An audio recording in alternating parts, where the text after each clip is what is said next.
Hello, my lovely duckies, and welcome to the Boneyard. And as always, I am your host, Caster. And this week we're continuing our discussion with ReZero, Episode 9 from Season 2. And holy crap, it was an amazing episode. We're finally getting some answers, and we're getting more questions. Oh, man. Spoiler warning, in case, you haven't seen the episode yet, obviously. But let me tell you something. At the end of this episode, I almost jumped out of my chair. I was just like, holy crap. Yeah, I got so excited. Oh, and I can't wait to watch the next episode. Oh, Dougie. Oh, okay. Okay, so what happened was, most of the episode is actually Subaru at the witch's tea party talking with Kaina. And, oh yeah, so, um, Subaru asks her a question about his power. He says, something that I never even really thought of. Does he have a limit to how many times he can come back to life? And, well, the, that's a concern. I never even thought about it. Holy crap. Um, and the witch of greed, she tells Subaru, if she had to, say if he does or not, she would have to say no, he does not have a limit. And that is because she knows that the Witch of Greed wants him alive. And basically his power is to basically complete some objective, some destiny he has to fulfill. And basically the power to come back alive, and redo everything and find the better solution to it is part of the point of her power. And, and she tells him that basically if you're putting yourself through hardship to save people, make selfless acts, that's on you. That's not what the power was intended for. And, that kind of takes Super back a little bit. And so he asks her another question. He says, okay, well, what about that big, those rabbits that ate my ass last time? And she said, well, those are what known as the great rabbit, and not great as in like size, great as in the number. And basically, you have to think about it.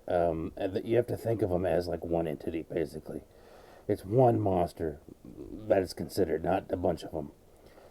And she says that basically it will it will replace itself indefinitely.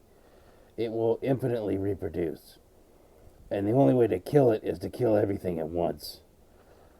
But it's also known as one of the three great maw beasts. She said one being the white whale, which we've already known, the other being the black serpent, which we haven't seen that one yet. Hey, yeah, compared to the other two, jeez Louise. And then the great rabbit is the third one. And she says that those were actually created by the witch of gluttony. So uh, she says that she has the power to basically swap out the witches, uh, and he can talk to them all. And so she tells them that when I do switch out, do not make eye contact with the witch of gluttony. Do not touch her, and so she goes to switch out, and her body glows, and she dissipates and comes back, and it's as a little girl. Um, and this little girl, she says her name is Typhon, and Sarah's like, okay, so you don't look like a witch.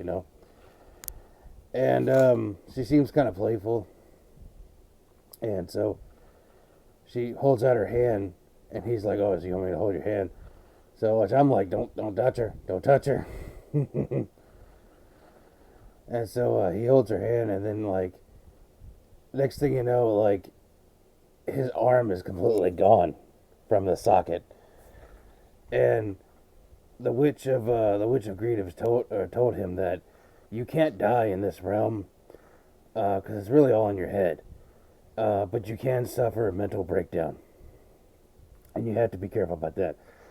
So when he gets his arm ripped off, he's like, "Holy crap! Give him my arm back." And she's like, "Oh, well, you can't feel pain." She's like waving it around, and he's like, "Give him my damn arm back." And so she touches him, and he falls down like he's made out of like porcelain, and and like half his face, where like his eyeball is like looking up at her, and she's laughing at him, and then she gets swapped out by another witch that pops out, and this witch is also like batshit crazy, and she's like talk about how she's super pissed off, even though she doesn't really sound super pissed off, and she ends up returning Subaru back to his normal form, and he asks like, who the hell are you? And she's like, "My name is Minerva, and I'm the Witch of Wrath." And so after some hilarity, she switches out, and we finally get the Witch of Gluttony, and I'm gonna say right now, the Witch of Gluttony, kind of creepy, and that's coming from me. Um, she looks like she's in an Iron Maiden, like strapped to an iron inside of an Iron Maiden, and she has like a blindfold on, and yeah, she's kind of creepy, and the thing has like little spider legs that walks around, and it's really creepy. Um, and her name is Daphne, and as you can tell, these are all like Greek names. Typhon, I believe, was a monster, and Daphne is like the Oracle, I believe, like Delphi. I'm assuming that's what it is. And then you got Minerva, who is actually a Roman name for the goddess Artemis. So getting some like old Greek and Roman mythologies here. So, anyways,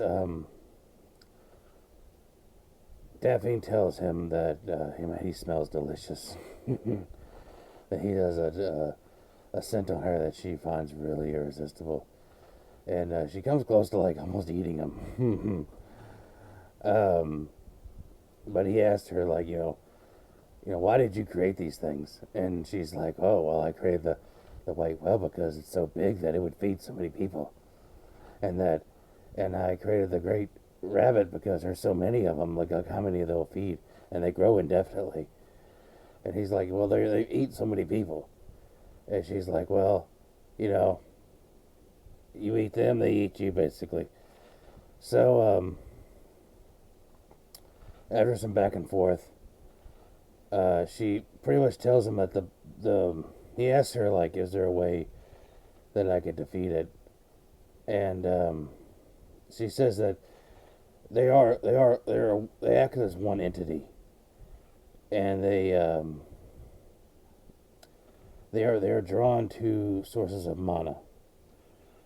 And so he takes that and he's like, "Okay, well, I'll take that." And he says, she's like, "It's not going to be easy to destroy it." And he says, "Well, I've already killed the white whale, so." And I was like, "Ooh, that's a good burn there, Subaru." And so oh, and she starts kind of getting pissed. And she's like, "Oh yeah, a mere human can defeat that, okay." And so when she disappears, it kind of comes back. And she's like, "Yeah, I'm sorry about all that crap that happened." She's like, "Typhon came in, and she's the witch of pride, and she really wanted to meet you." And the one that saved you was Minerva. And Subaru was like, "You know what? You're like I gotta say, you're like the least like flipping crazy of all these other ones." And So basically, I'm going to try to run through this real quick. But so, anyways, uh, she says that he's got to basically do the trial if he wants to see her again. Because going to the witch's party each time is very taxing and it's harder to do each time. Um, and then she has like a payment for him to come back, which is to take his handkerchief that he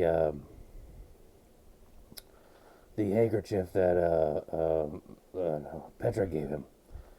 And she says, "Well, I won't physically leave you because when you wake up, you'll be, you'll be there." And he says, "Well, what about Amelia doing the trial?" And she's like, "Well, you gotta get her out of her shell, because she's a bit cowardly. Uh, but I'd rather you do them."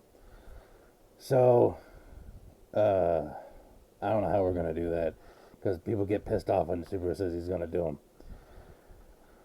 Uh, so he says, "Well, why do you want this handkerchief anyways?" And she says, "Well, because somebody gave it to you who really cares about you, and they'll do his payment." So she touches it, and then she's like, "Okay, it's payment received." And I might want to point out just one thing real quick. On the scene where he's holding up the handkerchief, and you see him like he's like, "Oh, you want this?" You see Akaina in the background, right? And she's got her hands on her hips. And I gotta say, which agrees, got some hips. I had to pause that a couple times because I was like, damn, she got some nice hips there. Yeah, she's got her hands on her, the way she has her hands on her hips. I'm just like, damn, girl got some hips. So, so anyways, I thought I would just mention that because I was like, damn, she got a good body.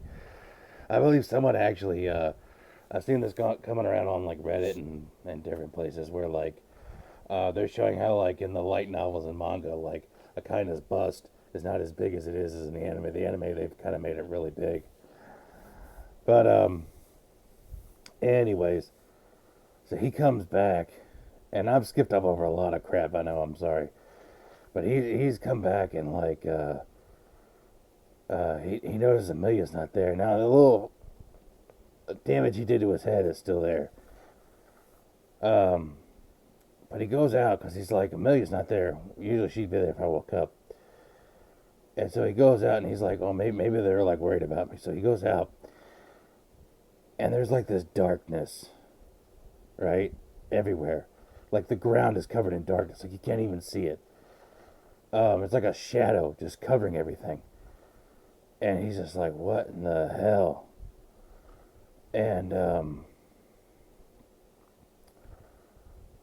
he's like calling her, people. He's like, hey, is anybody out there? What's going on? And then you see like a figure rise out of the shadows. And you just see Subaru like with his eyes wide because he knows who it is, and they keep flashing to different times that he's skipped. And it's none other than the Witch of Envy. And I'm gonna tell you what, she's creepy as hell. You don't even see her face; it's all veiled. And she just goes in and she's like, "I love you, love you, love you, love you, love you, love you, love you, love you, love you, love you, love you, love you." Which, by the way, that's the name of the episode. And she's like, she keeps saying it over and over, and she's like touching his face and everything. And she's like, "I love you, love you, love you, love you, love you, love you, love you, love you, love you." And then and I had my headphones on, so it was really creepy because it sounded like an AMSR, where she's just like, "I love you," and I was like, "Oh, that's what she ever tell us, bud." And yeah, so next thing you know, Garfield comes down. He's like, "What the hell y'all doing?" And he like punches between them and pulls Subaru out, and he's like, "We gotta get the hell out of here." And he's like, "Oh yeah." Basically it's like, oh shit, everything's gone, going crazy. And he's like, "Oh, you saved me." And he's like, oh, enough of that crap. We gotta figure out what to do. And so the Witch of Envy, she's like, she's not chasing after Subaru. She's like going off somewhere else. And they're like, where the hell is she going? And then Subaru figures out, he's like, holy crap, she's going after Rem. And I think the reason she's going after Rem is because that's what Subaru is trying to do. Subaru's trying to bring her back. And so he's not doing what she wants him to do. And so Rem is an obstacle for him. So she's going to remove that obstacle herself. So basically, things have gotten to be where she has to actually put things into motion herself. That's what I'm getting out of this. And so he gets real pissed off. And he's like, I'm just not like you can let you do what you want to do. And then it ends. And I'm just like, oh my God. And I jumped down my seat. I was like, oh my God, this is so crazy. Oh man. And then the post-credit scene. Oh my God. So the post-credit scene, we have Rosewall in the bed, and then like there's a shadow around his bed, and it's like flush with the covers and everything. And it keeps rising up as he's talking. And he's like, if you want to go to hell, I'll follow you. And then he's like, I'll do what it takes. And as he's saying that, he's holding one of those black books, the same one that like Beatrice had. Now remember, he told Subaru that Beatrice's book was one of 2 books. And he has it also, the one that looks like the Witch's Gospel. Holy crap, I was like, oh my God. And he says, next time I'll do better, Natsuki Subaru. And I'm just like, the way he's saying it is like, he knows that he can go back in and like he knows his secret. That's what I got out of it. That he knows that he can return to death. So I was just like, holy crap. Oh man. So I know I've kind of rambled on this episode, but there was just so much to like cover. There's so much crap that happened. But I had to skip over a lot of stuff too. But anyways, Ducky, leave a comment down below. Tell me what you think about the episode. And I just want to say I love discussing these with you. And I'm gonna go, as you can see right back there, I'm gonna go ahead and watch episode 10 because we're a week behind right now. So I'm gonna go ahead and watch episode 10, and hopefully I'll get that video out real soon. So anyways, just let you know that like and subscribe and comment if you want more videos, and I'll catch you later in the boneyard. Stay safe, everyone.